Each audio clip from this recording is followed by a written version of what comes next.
Bonjour à toutes et tous, aujourd'hui une vidéo un petit peu spéciale parce qu'on va parler du NAMM Show 2023. Qu'est-ce que c'est le NAMM Show? C'est le plus grand salon de musique au monde, donc ça concerne les instruments de musique et le matériel audio, deux choses qui nous intéressent beaucoup. Le NAMM qui revient en 2023, c'est la version hiver-été, d'habitude c'est plutôt en janvier, il y a une version après qui suit en été, et donc c'est en banlieue de Los Angeles pour la version hiver, et à Nashville pour la version été. Ça fait quelques années qu'avec le Covid, il y a eu certains salons qui ont été supprimés, d'autres qui ont été maintenus. Le NAMM revient, essaye de reprendre un peu du poil de la bête, même s'il y a quand même pas mal d'exposants qui ne sont pas présents. On a quand même vu de belles nouveautés cette année et c'est ce qu'on va voir. Je vais essayer de faire une liste forcément non exhaustive des plus belles choses qu'on a vues au NAMM cette année. N'oubliez pas de vous abonner à cette chaîne, c'est méga important. Une des choses qui m'a beaucoup intéressé cette année, c'est l'annonce de l'Evertune pour basse. Evertune pour basse qui sera bientôt disponible après près de 10 ans de développement, ça fait très longtemps qu'on en parle.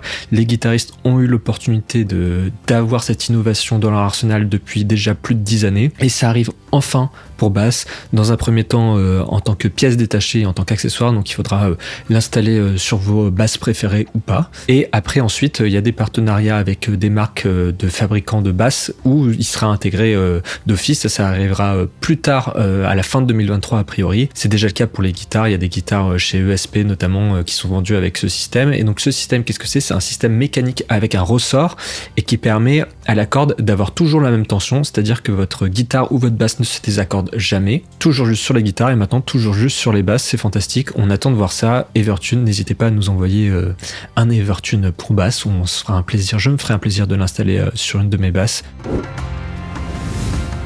Nouveau produit d'Empirical Labs, le Pump, compresseur VCA, contrôle d'attaque et de release numérique comme sur le Distressor il me semble. Nouvelle saturation qui elle héritée du Mic E, c'est leur préampli, c'est une petite diode qui rajoute un certain gain, et une nouvelle enveloppe d'attaque héritée elle de leur premier software qui est l'émulation du Distressor. Donc voilà, au format 500, et en plus je crois que ça coûte pas très cher, il me semble que c'est dans les $700 annoncés. Voilà, donc un nouveau produit super intéressant, donc c'est ce que dit la marque dans ses publications. Si vous voulez vous faire une paire de pump, donc en acheter deux, ça revient moins cher qu'un Distressor neuf. Un compresseur peut-être un petit peu moins complet que le Distressor, mais beaucoup moins cher. Donc il y a un mode opto aussi pour le release, et il y a 8 ratios allant de 2 à 20. Voilà, donc ça super intéressant, hâte d'écouter, de voir comment ça compare par rapport au Distressor, qui est un compresseur super fameux et utilisé partout, et qui a un son très très caractéristique, agressif et super cool. Première interface du côté de Neumann et premier produit issu de la collaboration entre Neumann et Merging. Il faut savoir que Neumann avait racheté Merging l'année dernière, et donc on se retrouve avec cette Neumann MT48 qui est une interface audio qui est quasiment l'équivalent de la Merging Anubis mais rebadgée chez Neumann avec une nouvelle couleur. Donc c'est l'interface que j'utilise moi, la Merging Anubis. C'est une interface au son, c'est le meilleur son que j'ai vu dans une interface. Il y a 4 sorties, il y a 2 entrées micro, plus 2 entrées line ou instrument, 2 sorties casque avec un préampli casque qui est assez redoutable et fantastique. Et là, la Merging a évolué en devenant Neumann, c'est-à-dire qu'elle a récupéré une entrée et sortie à date, donc pour pouvoir ajouter des canaux de n'importe quelle marque et ne plus être bloqué uniquement sur Merging. Et aussi le fait d'être passé d'une prise Ethernet à une prise USB-C. Le seul regret pour moi, c'est pour le moment la non-inclusion de SonarWorks, de l'intégration de SonarWorks au DSP. Donc super interface, et avec le réseau de distribution de Neumann qui est beaucoup plus étendu que celui de Merging et le SAV aussi, ça ne peut être que mieux que ce qu'on avait précédemment avec la Merging Anubis. Donc ça, j'ai très hâte de le voir, de l'entendre, de le tester, de voir quel est le changement dans les drivers vu qu'on change de prise et de connectique. Nouveau produit du côté de Audeze, avec le MM100 qui fait suite au MM500 sorti il y a quelques années, 1 ou 2 années, qui était un casque fabriqué en partenariat avec le célèbre magnifique ingénieur du son Manny Marroquin, qui est un mixeur exceptionnel.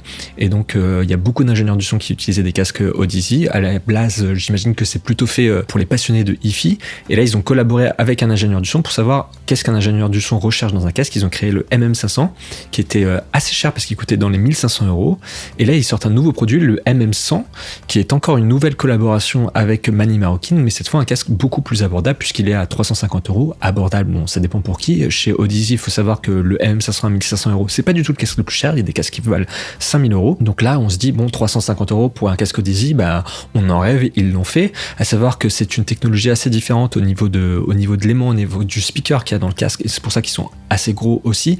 Ils appellent ça planar magnétique, il me semble, et c'est un driver qui est très léger et donc qui nécessite beaucoup moins de puissance pour bouger et qui a une distorsion beaucoup plus faible. C'est pour ça que c'est très intéressant et que ça a un peu révolutionné le marché sur le casque très haut de gamme. Donc voilà à quoi ressemble le MM100. Très joli comme ça, une finition métallisée un petit peu granulaire, différentes teintes de gris, peut-être 50 Shades of Grey, je ne sais pas. Le casque est à 365 € et on a hâte de voir ce que ça donne. Si pour un prix moindre, on a un résultat relativement équivalent au MM500 qui a été plébiscité par tous les ingénieurs du son qui l'ont essayé, que je connais, et ça sera fantastique, ce sera un nouveau casque super pour pouvoir travailler chez soi quand on a une salle peu traitée ou quand on est en déplacement. Nouveau produit maintenant chez SSL, le SSL B500 dynamique. Alors un nouveau format 500 chez SSL qui en a déjà sorti récemment pas mal. Cette fois-ci, c'est la série B de la console 4000. Donc on a tendance à connaître la 4000E, la 4000G. Avant, il y avait la 4000B. Et donc, ils reproduisent le son un peu différent de cette section de dynamique avec un compresseur et un gate expander. Donc voilà, ce nouveau B série dynamique avec différents ratios. Un ratio de 2, un ratio de 4, un ratio de 10. Et le DS qu'on voit ici, c'est un DSR avec un ratio, il me semble, de 10 et une attaque très rapide et un release très rapide. Différents releases pour les autres ratios. Et ici, la partie gate, qui peut être soit gate, soit expander. Hâte d'entendre ça aussi. Ça devrait être pas très cher parce que maintenant que SSL appartient à un gros consortium, ils arrivent à faire beaucoup de volume dans des pays d'Asie et à baisser les prix drastiquement. Donc voilà, un compresseur SSL pas très cher au format 500, pourquoi pas. Autre news qui concerne SSL qui a racheté Harrison, une autre marque de fabrication de consoles numériques et de consoles analogiques, aussi qui ont leur propre dos. Et donc on va voir quelle est cette nouvelle opportunité pour SSL de s'associer avec Harrison, sachant que SSL appartient aussi, lui, à un plus gros consortium. Et à côté de ça, on a eu une nouveauté au NAMM, c'est une collaboration entre Icon, qui n'appartient pas au groupe de SSL avec Harrison, et ils sortent une nouvelle interface audio. Cette interface audio reprend les préamplis de Harrison, il y en a deux, avec les filtres coupe haut et coupe bas, tout ça fait par Icon, avec deux casques également, et avec des préampes de super qualité, parce que c'est les préampes identiques à la Harrison 32. Donc voilà, nouveau produit intéressant, alors que Harrison vient de signer un partenariat avec SSL. Nouveau produit aussi du côté des Finlandais de Amphion, qui sont des fabricants d'enceintes, avec les One 25A, il me semble. Et donc cette fois-ci, c'est une 3 voix qu'on va découvrir ensemble. Donc voilà, c'est le système. Alors ça ressemble à leurs plus petites enceintes ici, accolées avec un sub. Donc voilà, ça promet d'être assez compact comme enceinte et assez puissant. On a ici le tweeter, le medium et le sub tout en un. La paire par contre ça pique un petit peu, c'est dans les 15 000 € et c'est leur première 3 voix et leurs premières enceintes actives. Les gens ont pu le tester au NAMM et apparemment c'est très très bien comme les autres enceintes de la marque. Donc premier produit tout en un pour Amphion, aussi très intéressant, hâte de pouvoir écouter ça. On a également Sound Radix qui est revenu avec une nouvelle itération de ce plugin Auto Align, qui est un plugin qui permet de prendre plusieurs sources ensemble et de voir s'il y a une corrélation de phase et de la régler. Donc par exemple, vous enregistrez plusieurs micros sur un même baffle ou plusieurs micros sur une batterie et il va vous proposer un décalage en sample pour aligner les différentes sources, hop, pour que la phase soit parfaite. Et est-ce que ça marchait bien? Ça marchait plutôt bien, pas tout le temps. Et là, avec cette version 2, apparemment, c'est encore mieux. Ça gère plein de pistes ensemble. Ça détecte quelles sont les pistes qui vont les unes avec les autres, qui auraient la même source. Puis ça fait des rotations de phase et ça règle le délai entre. Et puis il y a une nouvelle interface graphique qui permet de voir voilà, les différentes sources en superposition. Et le plugin est à 199 €. Je vous laisse décider si ça vaut le coup ou pas. Nouveau plugin aussi du côté de Soundtoys. Soundtoys qui avait sorti une reverb à plaque, une plate, Little Plate, il y a quelques années qui était gratuite au début. Et maintenant ils sortent la Super Plate. Voilà, la Super Plate c'est la même que la Little Plate mais avec plus de fonctions. Donc on a différents types de plates. Alors initialement il me semble que dans la Little Plate on avait la classique 140 et maintenant on peut aussi en avoir la Goldfoil 240, etc. Donc c'est différentes simulations de plates. On peut régler le temps de réverbération, on peut aller jusqu'à l'infini. On a un nouveau pré-délai et on a des filtres, donc une Little Plate boostée. Voilà, nouveau plugin chez Soundtoys, ça fait toujours plaisir. Les meilleurs plugins de délai, de reverb, de tout ce qui est un peu créatif et effet.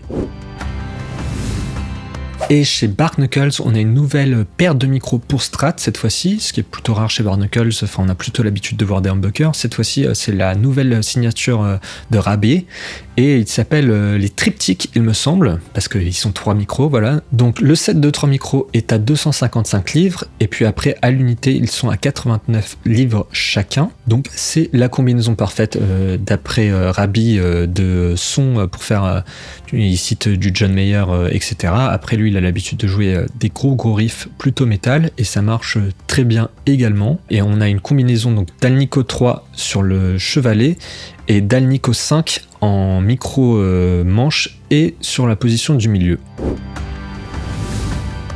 Nouveau haut-parleur, nouveau sub chez Kali Audio. Kali Audio qui est une marque qui fait des moniteurs d'entrée de gamme très bien placés en prix. Donc cette fois-ci on a le WS62 qui est un sub actif avec 2 haut-parleurs de 6,5 pouces et un ampli de classe D de 400 watts. Voilà le nouveau sub de chez Kali, le WS62 à 500 €.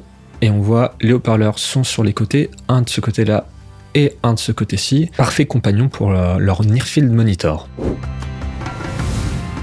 Et alors la dernière nouveauté, c'est peut-être ma préférée, c'est le module locomotive audio chez Louder Than Lift-Off. Donc voilà le Louder Than Lift-Off Silver Bullet, c'est la version 2 déjà. Donc on peut utiliser comme préampli micro ou comme préampli line pour faire passer par exemple son mix stéréo à l'intérieur. Donc on a 2 préamplis à chaque fois sur chaque canal, un de type API, un de type N. Voilà, on peut voir le petit A, le petit N et on peut chaîner l'un dans l'autre, faire passer le API dans le NIV ou le NIV dans le API.